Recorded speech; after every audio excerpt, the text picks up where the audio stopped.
Childhood books make me so happy. I'm going to show you some of my old ones, starting with maybe the more well-known ones and then progressing. So if you have some little ones in your life, maybe you'll get some ideas. First of all, we have the classic Mog the Forgetful Cat and Mog and the Baby. Wasn't that cat? And of course, Burglar Bill by Janet and Alan Ulberg. I'll add that. Burglar Ball. Next, we have some classic Shirley Hughes.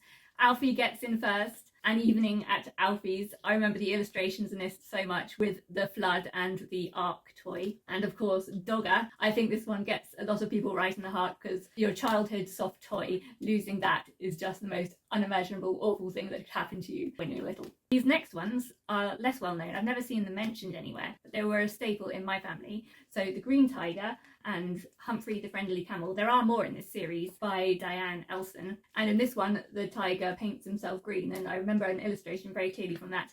And on this one, the animals go on holiday to an oasis. And I very vividly remember being very taken with the idea of an oasis, a refuge in the middle of the desert. And these, oh my goodness, these have a very special place in my heart. We have Teddy Bear's Moving Day and Teddy Bears Go Shopping, both by Susanna Gretz.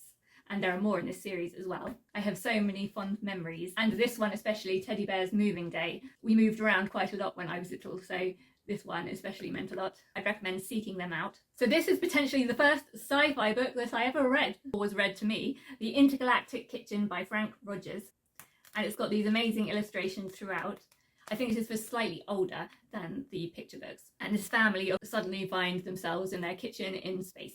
The next four are a series, absolutely beautifully illustrated. I can just picture so many of the illustrations in my head just thinking of them. It just makes me feel so emotional, by Nick Butterworth and Mick Inkpen. And these are all based on parables from the Bible, I think. So we've got The Precious Pearl, The Two Sons, The House on the Rock, and The Lost Sheep. They're so good. Next we have the Miles series by Taffy Davis. These are extremely not well known, I think. So the first one, Miles and the Weather Bureau. There's this boy who finds this bureau which has lots of drawers on it, and when you pull out a drawer, each one causes a different change in the weather. And we also have Miles and the Church Outing and Miles and the Computer. And to end with, something that everyone will know, Postman Pat. So we have Postman Pat to the Rescue, Postman Pat's Breezy Day, where all the letters get strewn about everywhere, Postman Pat's Foggy Day, and finally Postman Pat's Rainy Day.